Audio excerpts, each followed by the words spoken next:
morning, everybody.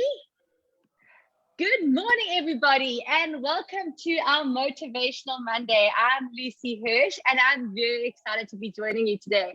Many months I have been alongside the rest of you watching on Facebook Live or perhaps watching the recording. But today is my day that I get to host it. And I have been chatting previously with Stacey and Jess from Connectable Life just before we went live. We had a little chat. It's the first time I've ever got to chat to them on face-to-face. Previously, it's been on WhatsApp or Instagram or one of those things. So it was lovely to meet you. Hello, Stacey, and hello, Jess. Hello, Lucy. Thank you so much for having us this morning. And we are so excited to experience this couples coaching. So I must say, for me, I'm actually quite excited too. I was like, oh, what a topic to start with. I agree. So thank you so much, Heather and Benton, for joining us. Heather and Benton are a couples coaching who work exclusively with other couples. They are unique in that they offer two perspectives, creating a balanced approach. They are all about relationships that are real, honest, vulnerable, and connected. They are big on communication and believe that it is the key to having a relationship that embodies these values. So thank you so much. I think every single couple can receive from what you have to say, because we can all grow some way and somehow in our relationships. Thanks so much for having us, guys. Hey guys, thank you so much. Cool. Do you want to kick off with, I know you had some planned little points of discussion. The first one being probably a really great question. Just in terms of what is the difference between couples counseling and couples coaching? And then obviously the sort of benefits of couples going to coaching, and then the sort of dynamic that comes to the party with a couple coaching a couple. I know it's the first time I've heard of and it makes such obvious sense when you hear it and when you say it, but it's the first time I've ever seen it or heard of it. And I'm not sure if I'm speaking for Lucy and Stacey as well, but it's such an obvious but cool idea. So if you guys want to kick off with that. Thank you. Okay, hi guys. So I'm Heather, and I just need to warn you, I'm not 100% well, so excuse the very husky voice. I'm not trying to be super sexy. This is just me with a bit of flu. So yeah, I think if we focus on, what is coaching, what is couple coaching, and basically, I think the main thing that sticks out for us is that coaching is very solution orientated. So it's all about looking at where you're at in your relationship and looking at where you'd rather be. And then for us to kind of give you the tools to get you from here to there. So it's about moving forward. It's not about getting stuck in the problems. It's about finding solutions and taking steps towards where you want to go in your relationship. Yeah, absolutely. How's it, guys? I'm Benton, and like Heather said, it's very much about finding solutions. We're big on setting goals and working towards achieving those goals step by step with couples. And I guess also, the other thing with coaching and what we've learned through working with people is that couples have the answers that they actually need. It's about us really asking some difficult questions. I'm great at that. I don't beat around the bush too much. This is true. And yeah, sometimes that can be a bit uncomfortable, but it's about getting to the core, and it's about asking questions that are going to get people to look at themselves and figure out what is working, what isn't working, and what steps they want to put in place to bring about change. So yeah, I think that's kind of it in a nutshell.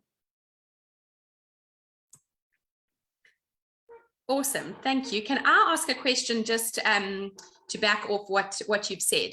How do you get a couple to get to the same point at the same time in terms of being open to receiving coaching? because I know something that we sort of see quite often is that a couple, a person in a couple sort of starts to outgrow the other person in terms of personal growth. You know, they start this journey of wanting to heal and wanting to be better and wanting to grow, and they go on this journey and they sort of leave their partner in the dust. And on trying to have these discussions with their partner about maybe trying to go along the same journey, you obviously can't force someone to, but then how do you bring the couple together so that they agree? Because again, with our friends, something that we've seen often is that marriage starts to crumble. One of the two want to go to counseling or coaching or whatever it is. The other one just point blank refuses, and the marriage fails. So what sort of advice do you have in terms of, you know, being on the same page? And if your partner isn't on the same page, how can you sort of coerce them into being on the same page? Okay, yeah, I mean, the first point, and I think is important that you made, is that you can't force people to come for coaching, and you can't force people to be on the same page. And that's quite a big thing.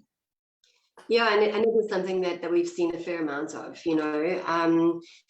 And yeah, I mean, we chatted about it yesterday, actually, because we were pretty sure that this question would come up because it's so common.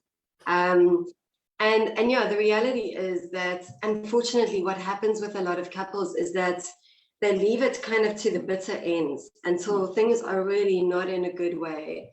And then they might both be a little more willing, because there's nothing that motivates like pain. And obviously that's not ideal, because what happens with a lot of people is that they leave it too late. And then, yeah, they might come and see us, but, you know, we've had couples who come and see us and land up breaking up. It's not our fault. We didn't cause it, I promise. But often, I guess, just in people actually, you know, really looking at their stuff, they kind of realize that the situation or the relationship that they're in has been damaged kind of beyond repair. You know, Heather, can I just come in and say something? Because what you said there is just really like, it really like resonated with me. People are motivated a lot by pain. And I mean, I just speak for myself. I've been married for 18 years this year. And obviously most of our friends are pretty much couple friends who are also married. And, you know, so I've seen a lot of marriages on a lot of different paths. And I've seen people hurting. I've seen people joyful. I've seen all different stages of marriages. And when someone is in a place of pain, whether they're feeling rejected or like, you know, just in a painful place within themselves or in their work or whatever, often that is when they are actually ready for change. And sometimes something is saying is, let's just go and chat to another couple. And what I want to ask you, I don't want to steer you too far off with you, it is like, do you have a story that brought you into being couples counseling? Like, because it's quite a thing to take on, to being coached, to coaching couples. Like, what kind of brought your guys' path along this way that made you guys both so open for this? Yeah, so Heather and I have had our challenges as a couple. And Heather and I, we've got a long history. We've known one another for about 10 years now. Not in a relationship, we were friends for many years. And the one thing we always connected on was the fact that we both, I'll be honest here, is that we completely struggled with relationships. We had no clue. I knew exactly what not to do in a relationship. I was insecure, I was jealous, all those sort of things. And I would always blame it on my partners. Like, why do I keep attracting these kind of women in my life that kind of treat me this way? And it was only after much introspection and pain, like you say, that I actually had to start looking within and realize that the common denominator in all of these relationships was me.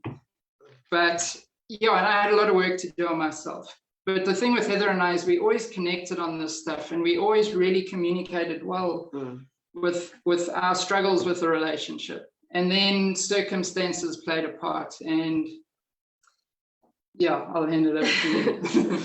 So yeah, we do have a story, and it's such a beautiful story, and I love it so much because it kind of just feels so much. It feels so authentic to Benton and I, you know. And yeah, we've both got histories, and I definitely knew how to do things the wrong way. Well, And yet that wasn't what I wanted. You know, I always wanted and longed for a real, authentic, connected relationship. And yeah, I guess it took me a long time to get to the point where I was actually ready for that. And so yeah, Benton and I very much started out as friends. About 6 years ago now, I was involved in a very bad accident and wasn't in a good way after that. And yeah, Benton and I kind of connected after that, but again, just as friends. Until it kind of got to a point where I realized that, first of all, I still wasn't ready for a relationship, but I definitely fancied him a little bit more than just friends. And so the way that this all kind of began for us, and I'm not advocating this for the world, I'm just telling you what our story was. But we started out as friends with benefits, and we remained that way for a fair amount of time. And it got to the point where, as it does, Benton wanted more, I wasn't ready still. And so we broke up for a while, or we split up for a while. And in that time, I think that was so key to us and to the relationship we have today, because it was in that time I had a lot of stuff that I needed to work on. There was healing that needed to take place. Benton needed to look at his stuff and work on that. And we did that. We were proactive about that. And we also had no contact with each other for a couple of months. And then we met up again on Benton's birthday, and I suddenly had the realization that if I wanted this relationship, I needed to make a choice. And this wasn't about all the feelings lining up in my head or, you know, making sense. It was just actually about making a decision. And I was ready then. And that was kind of the start of our relationship. And in this mix, we then both qualified as life coaches. Later on, we then took it one step further and qualified as relationship coaches. And yeah, to be honest, it was, so my best friend is probably the biggest advocate of our relationship. She adores us. She thinks we're amazing. And she just said to us, guys, you should really work with other couples. And so I suppose maybe that's where the seed was planted. Oh wow, that's so cool. It is. I love that, and I love that it kind of grew together so like authentically and so naturally, and just took its own course. Yeah. And I guess that's the thing with us being a couple coaching couple, is that couples in a relationship, they want something that's real and something that's authentic. And I think what's unique about us is that we are real and authentic, and that's how we come across with people. And it makes us relatable.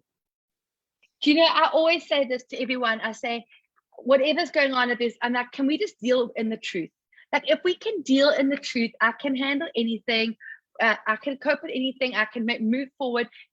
Can we just deal in the truth? And even like, if you watch all those American movies and they say like, do you swear to tell the whole truth and nothing but the truth? Like, don't leave out details. Don't leave out this. We want the whole truth, nothing but the truth. And then we can all move forward and knowing what, you know, there's going to be nothing coming from sideways or anything like that. So I really get that. Yeah, it's great. I think there's also something a little bit less intimidating, and I'm going to generalize here, but I think generally speaking, it's the female that wants to go to a form of therapy. The man doesn't necessarily want to go. Again, I'm generalizing. And I think having a man there, I think the man almost feels like, what, are we going to go to a therapist so she can tell me everything I'm doing wrong in the relationship and, you know, float your boat kind of thing. And I think having that balanced approach, as you say, how the male mind works and how the female mind works, sitting across the table from you, definitely makes it a little bit less intimidating for the male counterpart. Maybe, I'm not sure. No, absolutely right. And yeah, the reality is, I mean, Benton and I we're very different, and it's amazing how many couples come to us and they all say we're so different. And the irony is that, yes, you've got the man and you've got the woman, but actually we flip in our approach often. I'm a bit more hardcore. Benton's he's gentle and he empathizes, and I just kind of like cut straight to it. But in fact, we had a client who did a review for us and said, Heather and Benton are a great balance. Heather's bad cop and Benton's good cop. And yeah, I think that really works, and we're a great team because we do provide balance, and just two perspectives rather than just one, which makes a massive difference. I know you said it's a generalization, but it's a generalization for a reason. I know in our experience, a lot of the guys in particular are incredibly intimidated because they feel like, particularly if the therapist is female, is going to take sides with the female. I'm here to counteract that. I'm here to stick it for the men. Awesome. And then one of your other sort of key areas, which should be a key area for any of us, is communication. I think the number one reason for any sort of disagreement is that we are not hearing what our partner is saying, what our partner is wanting, what our partner is needing. So that's obviously an area that you work hugely in when it comes to couples coaching. Very much so. I mean, we generally send out a questionnaire for our couples to fill out before they come and see us. And we list on there 10 of the major relationship struggles. And the number one with every single one of them without fail is communication. It's huge. It's at the core of everything. And yeah, you made such a good point. Listening is such a massive part of communication. And I think it's something that we're not taught how to do. Often when we are communicating, we're listening, but only to formulate our next response. We're not actually hearing the other person. And it's such a simple thing, really. But when we are able to give that skill to couples, we see immediately the difference it makes. Because as humans, we all want to be heard, and it makes a massive difference when couples are able to hear each other, as you say. And I think so often it also comes down to this, that some couples, the same fight they had 10 years ago, they're just having a different version of that fight, 10 years later or whatever. So if you can actually resolve those issues, you will literally free yourselves from just that baggage that you just carry, because you're still fighting over who's going to feed the dog, or who's going to do this, or whose job it is to remember that. I always say, is it a pink job or a blue job? Like, is it a boy job? Then it's a blue job. Like, if it's a pink job, then it's a girl job. And those kind of things, like, if you can actually resolve some of that nitty gritty stuff, you free yourself from years of just carrying that with you. Yeah, and I think it's, we were chatting this morning as well. I think there are certain conversations that are very difficult to have. And so what a lot of couples do is they just avoid them. And then they're both sitting with stuff and it's unspoken and it just builds up, and eventually it has to come out. So it comes out sideways, and then they're saying things that they actually don't mean, because there's this buildup of unspoken stuff, whether it's expectations or feelings or whatever it is. And yeah, some of the difficult things to talk about are things like finances or sex or mental health issues. And those are real things, and there are real things in so many relationships, but couples feel awkward or like they just can't be honest about their feelings around that stuff. And so that then creates a whole world of issues that is unnecessary, really. It's amazing what happens when you're able to kind of bring stuff into the light, and you put it on the table. I mean, I know for me still, we've been doing this a while, but there's still just such a sense of a relief when I'm able to just express where I'm at or what's going on or what I need, or and the same for Benton. Yeah, I mean, we give couples a platform to be heard, because it's like you say, those conflicts are so entrenched and entwined that couples, when the one's speaking, the other one's already formatting their comeback. And there's so much conflict there that they don't hear each other. And what we do is we sit them down, and each couple gets a turn to say what's going on. And then we have the other person repeat or clarify what they've understood by what they're saying. And it's amazing how many times they haven't heard them at all. So we basically have to train them how to listen. And I think another huge part of this communication process is, yes, listening, but also understanding. You know, we can maybe understand it from our perspective, but we're not necessarily getting it from the other person's perspective, you know, just in terms of boundaries and conflict resolution styles. And, you know, there's so much that actually goes into communication, even something like past traumas. You know, why does your partner behave the way they behave? Why do they think the way they think? Why do they feel the way they feel? And we might think we getting it and understanding, but if we don't take the time to truly understand them, then we're not going to really understand the context their words are coming with. So we might be hearing the words and understanding the words, but not necessarily the sort of context that they're coming with as such. So it's lovely to be able to sort of put that out onto a table and see both perspectives and really try and get into your partner's shoes, and not just hear what they're saying, but to actually understand where they're sort of coming from. Absolutely. I hope I don't get this wrong, but they say there are 4 parts to every conversation. There's what you say, and then what you meant to say, and then there's what the partner heard, and what they think you've said, or what they think you've meant by what you've said.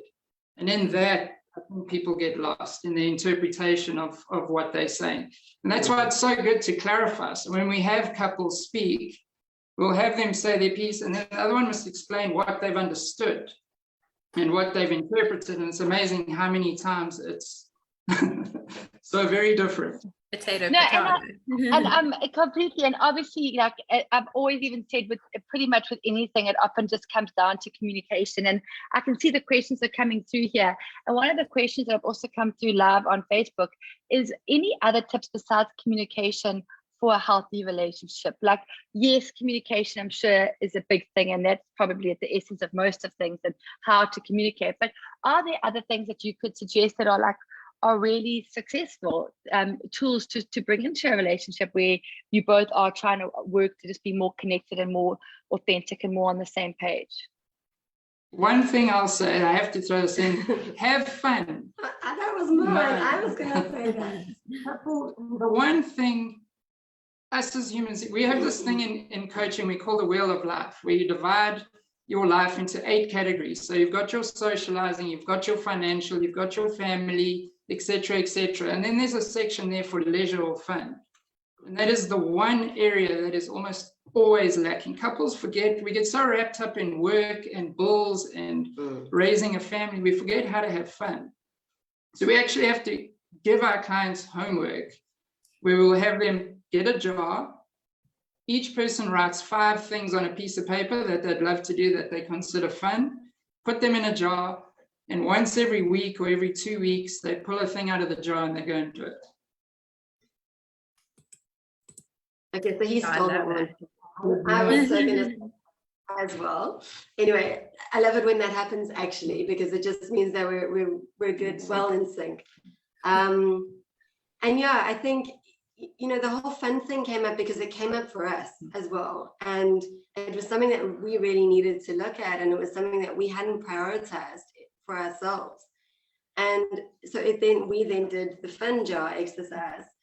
And it's been really good. And I guess, you know, yeah, we can, as adults, life can become quite heavy and quite serious. And especially when you live in Durban. Yeah, 100%, my gosh.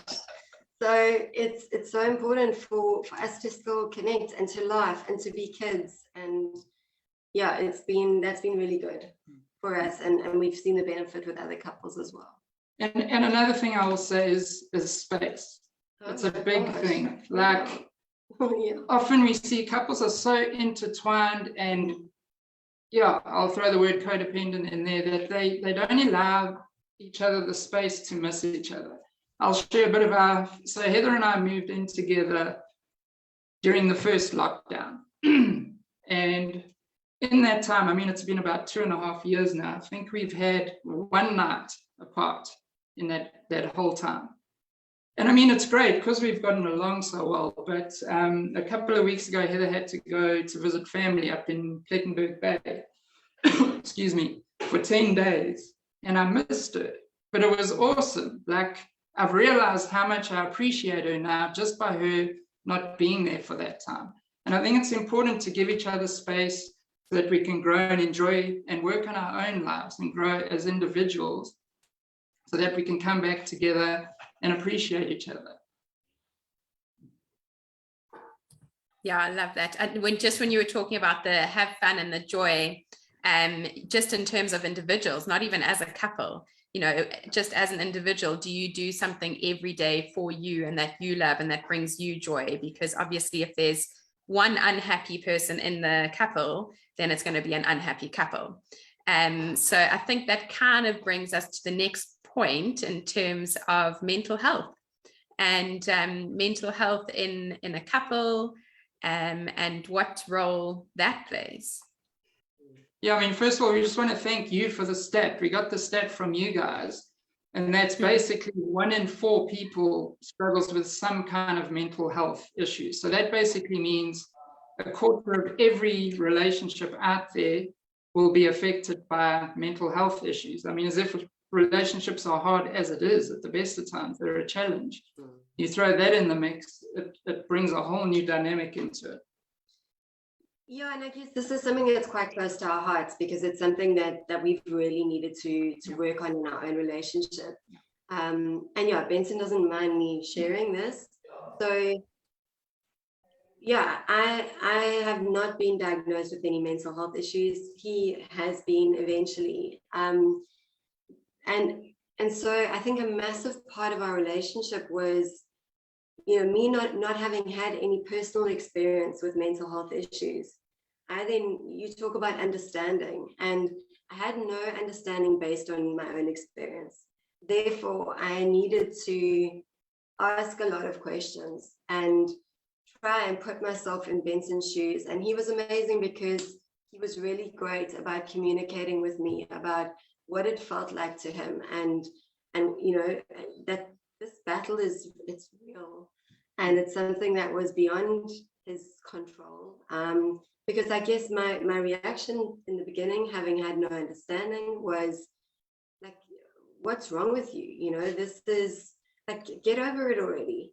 And yeah, I quickly realized that this is not something you just get over. But yeah, there's been a lot to it in terms of, you know, something that we always say to couples when they come to us is that often they will arrive and one will be blaming the other, and kind of, it's, you know, if they would just change, everything would be fine. And we always say to them, it takes 2 people to make a relationship, and part of that is that as individuals, are you both willing to take responsibility? And when it comes to mental health issues, it's about recognizing who is responsible for what. And the person who is battling with mental health issues, they are responsible for doing what they need to take care of themselves, getting outside help if they need it. For the partner, for the other partner, so in our situation, for me, I had to realize that Benton's mental health was not my responsibility, and that I didn't cause it, and that I couldn't fix this. And that was tough because I'm a fixer. I'm very solution orientated. Tell me what to do, I'll do it. And this was a situation where I had to go, this is not on me. There's nothing here I can do to change or fix this. And I guess over time, I've learned to say to Benton when he's battling, what can I do to best support you in this? And generally speaking, he will just say to me, babe, I just need you to be there for me. And I guess I've learned to do that. But part of that is that when he's battling, I need to take care of me. And that is what I'm responsible for, is me kind of looking after myself, giving myself space if I need it, going to see my girlfriends if I need some time out. And all of those things are okay. In fact, they make me a better partner because then I've got more patience and then I'm able to better support Benton. So yeah, babe, you can Yeah, I mean, the first thing I'd just like to put out there is that obviously we're not psychologists, so we don't diagnose and treat mental illness. What we focus on around that stuff is the communication around it, because it's so important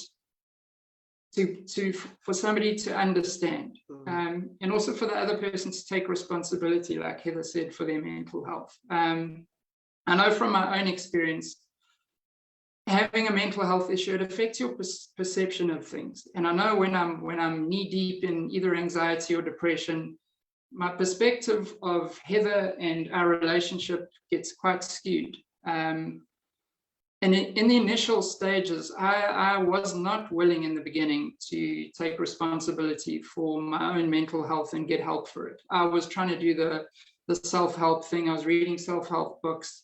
And I did all the things that are important to do to manage one's mental health. Like I made sure I got enough sleep. I exercised. I tried to eat healthy. I meditated every day. You know, I did all these took all these positive steps, but they certainly didn't cure my mental health issues. They were definitely beneficial.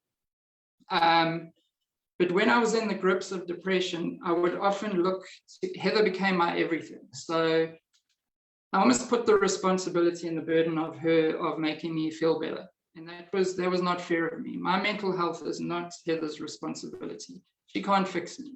It's an inside job. I've got to sort that stuff out for myself.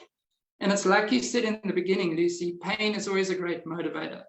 I eventually got to a stage where I was either going to commit suicide or I was going to do something about it. And fortunately, I chose the latter, not the former. Sorry, I'm losing my voice here. Shiv, I could see you please have a sip of water. We like this week has been hard enough without you literally having to lose your voice live in an interview. But I get that.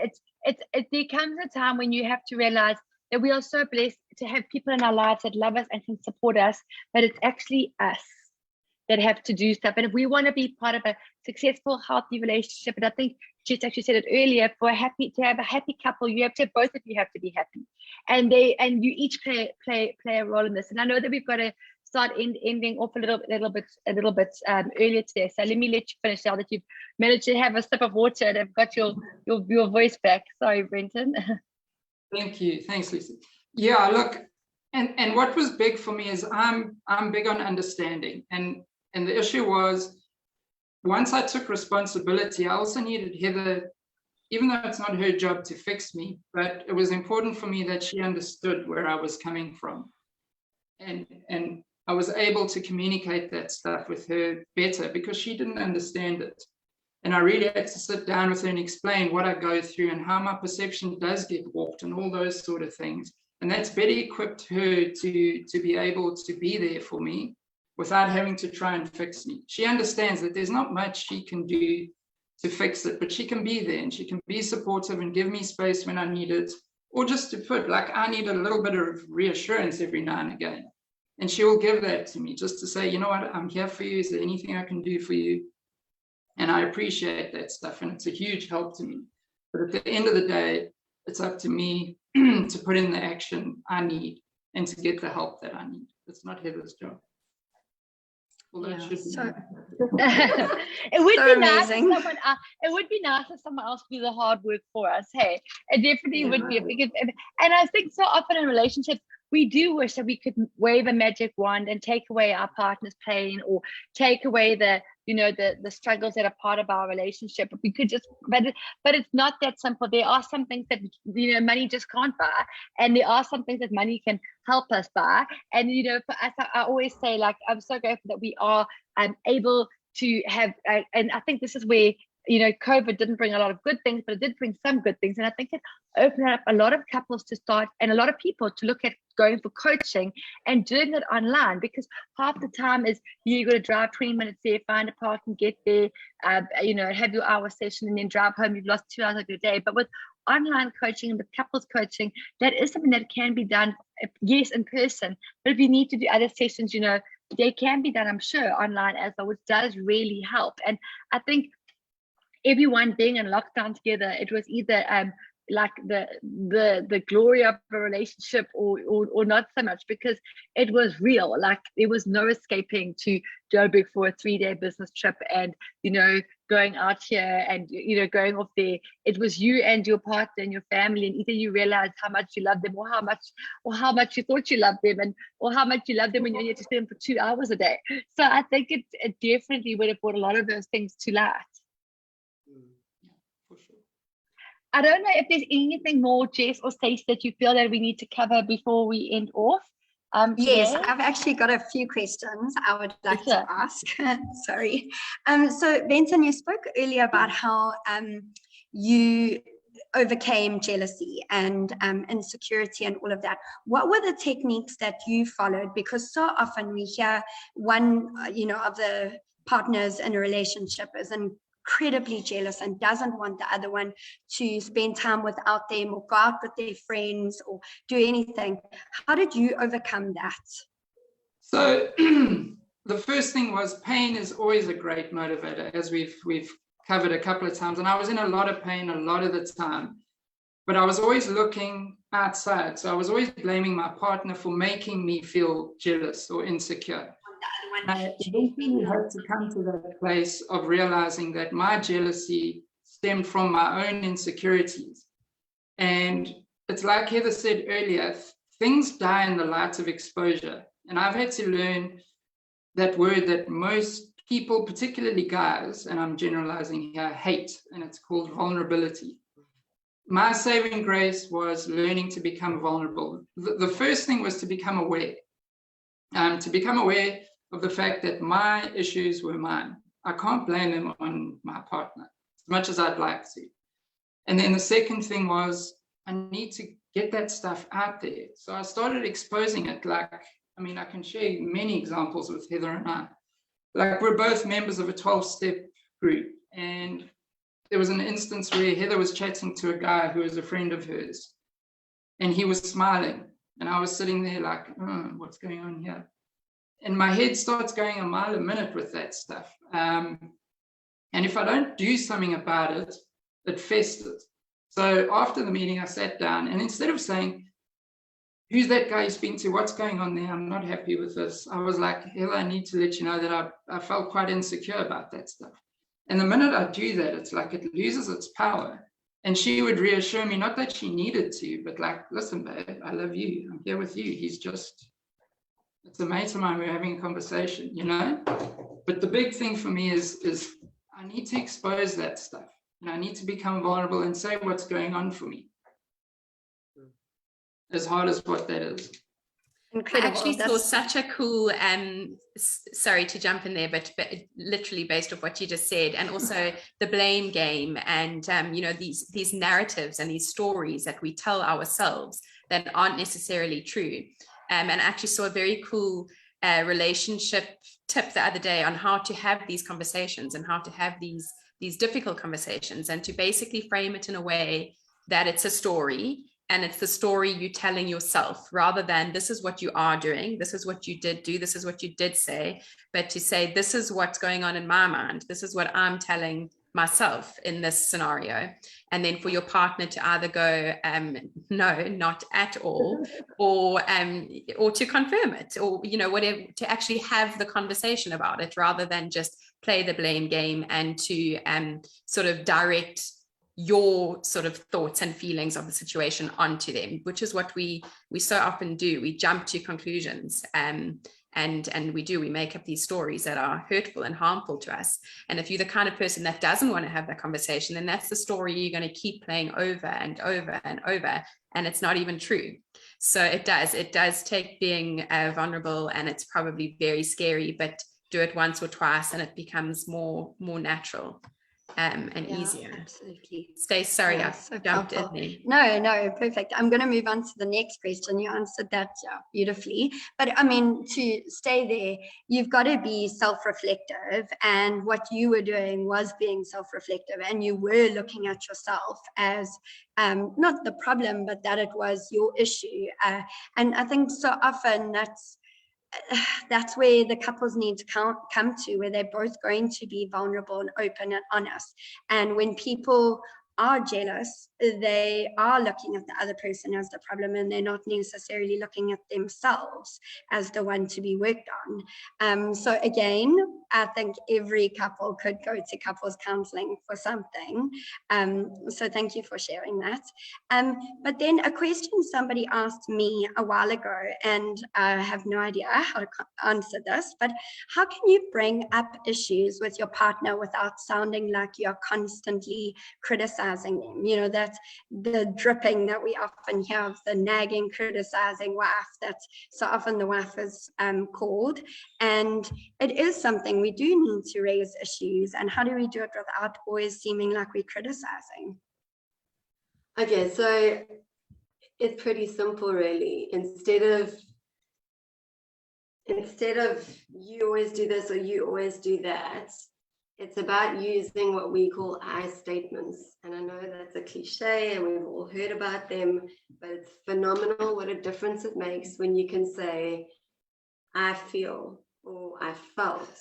And yeah, we've got a kind of communication model called nonviolent communication, but it's basically a formula for healthy communication. And it's super simple because it's about identifying what you feel and starting the conversation with I feel, and then about getting specific about what the incident or the situation is that you are feeling this way about. So instead of going, you always leave your towel on the floor in the bathroom, it's about getting specific and saying, I feel frustrated, or I felt frustrated when you left your towel on the bathroom floor this morning. The third step is to go, what I need is. And again, like this, it all comes back to being, I think you called it introspective or self-reflective. And it's so important to recognize what we need in a relationship and then to be able to communicate that.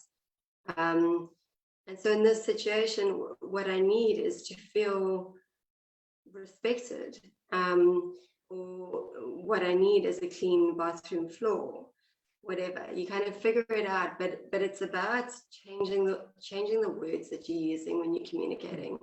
And that's one part of it. There are many parts to communication that make it either effective or ineffective. It took me a long time to learn this. But tone is so vital when we're trying to communicate. If I'm shouting and screaming and nagging, the effects that it's going to have is not going to be good. People shut down. They don't want to be shouted at. So I need to make sure that I've got my stuff together and that I can communicate calmly and gently when I've figured out my emotions around it. So yeah, that's tone. It's timing. It's like, don't have a conversation at 10 o'clock at night when you're both exhausted at the end of the day. Leave it for the following day when you both have time to spend. And yeah, technique, you know, there are healthy ways of going about it that work so much better than pointing the finger, blame game, using words like always and never. Immediately your partner's going to get their back up because it feels like I can never do anything right. And nobody likes to. I love that, Stacey. I mean, sorry, Heather, I love what you just said there. Those words, always and never, are just like, they're heavy. You're like, really? And the first thing that makes the person do is want to defend themselves. No, because they'll think of an example of 6 weeks ago on a Tuesday morning at 7 o'clock when they just didn't do it. And the next thing you're off course and you're fighting about something that you completely weren't even actually talking about because now you're rehashing that incident that you all survived. So you've got to be, I always say, okay, we're dealing with the now. If you need to bring up another incident, that's absolutely fine. We can chat about it tomorrow. But right now, this is the world that we are discussing. Yeah. So important. And yeah, the more specific you can be and the more present you can be, the better. Because otherwise, as you say, you just get stuck in those cycles of dragging and dragging and dragging. And you're never going to move forward if that's where you're stuck. And you also over the years, and I always say, like, birthday by birthday, Christmas by Christmas, you know, you learn people, you know, if they're in your family and if they're your partner, whatever. And so for a lot of people, words hurt. And some people can, they just, take it there, but a lot of people, they can be wounded not only by actions, but also by words. Yeah. Yeah, words, Stacey, like do you want to words ask are incredibly powerful. Do you want to ask your next question before we start? Sorry, I'm just quite conscious of the time. So do you want to ask? Okay. You kind of, it all got wrapped up in that one. But a couple of months ago, I wrote a blog about words, and it was because I'd read something, and somebody had done a study where they took 2 apples, and the one apple they spoke words of life to, and the other apple they spoke negativity and death to. And over a couple of weeks, this apple that had been spoken life to had kind of barely decomposed, and the other apple had completely decomposed, completely crumbled, and you couldn't believe they were in the same area of the kitchen. Neither of them got more light or darkness. They were in similar scenarios, and yet it was the words that were spoken. And that is what happens to our soul. If people speak death to us or negativity and criticize and talk us down all the time, of course we are going to stop believing in ourselves, and it is going to ruin that relationship. So like you said, words and tone, that is huge. And I don't always have the best tone. So that for me was a good one for me to hear. Thank you. That's where saying sorry comes into it. Yes. And also reflection. Like I often find, like I've had to many a time reflect and be like, you know what? I just want to know that if I could rehash that scenario, there's a few things I would have said different. There's a few things that, and I can't, unfortunately, rewind time, but I want you to know that I'm aware of it. And if we do go down this road again, these are the things I'm going to try not to redo too, and literally stop in the moment, choose not to react, respond in a way that I'm going to be proud of. And I always say that to anyone in any form of, whether it's conflict, whatever, where do you want to be at the end of this? Like, where do you want to be at the end of it? And like we've been telling with my kids, with my friends, and I'll be like, you know what, my love, at the end of this, where I want to be is here. So what do we need to do to get here? Like at the end of it, I don't want to be screaming and shouting with you. I want to be, at a place of harmony. So how, like, this place is, we need to, where we, this barren land that we're standing on at each other, we need to change that. So what do we both need to do to get there? Yeah. Yeah. And if somebody is not going to change, so if for instance, I know my husband's not going to change in this area, and it frustrates me, what do I do to potentially help myself in that, or help him, to change? Lower your help myself to expectations. accept it. I always laugh and say, just to lower your expectations and you'll be fine. But I think the whole thing is that you can, I have a friend, and it's so funny. She tells a story of, she grew up in a house where every night her dad would lock all the doors, put all the lights off, or whatever. It was her and her 3 sisters and her mom. And her husband had gone to boarding school his whole life. So he had never really had that scenario. So when they got married, she kind of waited for him to do the manly thing or whatever, and they would night after night, she'd say, remember to lock the gate, remember to do this, and they'd be fighting or whatever over, like, this is just like a mundane story. And then she was like, you know what, either we just need to each take a week where, if it's like Monday is my night, Tuesday is your night, because he didn't feel like that, it didn't come naturally to him, and he wasn't looking to take on that responsibility, and the way he did it didn't meet her expectations. So she was like, let's just share the load. And then eventually she was like, you know what, we are rewriting the story, and in this life and our life, that is not something that I take care of. And she's like, he never changed, he never picked it up, it never came naturally to him, it was a much bigger of a deal for her, and she just kind of changed the narrative that now became something that she looked after in her home. And I know many a wives that are brilliant at cleaning their pools from having husbands who just couldn't manage them, So I also think sometimes picking your battles. Change the narrative and absolutely. and give. And after a month of maybe you doing it might inspire them to start doing it as well. Yeah, I think it is important, the lowering of the expectations. They say the key to happiness is to lower your expectations and then lower them some more and some more. And yeah, I think that is important up to a point. But referring to your question, I think self-care is also critically important for the partner who is realizing that their partner is not going to change. So if they're not going to meet you halfway, what are you going to do for yourself, and what decisions are you going to make? And unfortunately, the reality is, with a lot of the couples that we've coached, many of them have come to realize that their partners are not going to step up, that they're willing, but the partner isn't. And I guess what we've helped them to do is to realize that they're at that point, and then to make that hard decision, like, is this a deal breaker for me? And if it is, then it's having the self-care and the self-respect to walk away. I mean, that's obviously not the ideal result, but oftentimes that is what happens, and we help them to maybe. Completely. And also, is this going to matter for me next week, next month, or next year? Like, is this a now? Are we fighting about something in the now that we're going to be able to move forward? Or are we fighting about something that unfortunately is something that is going to unsettle me for days, weeks, months to come?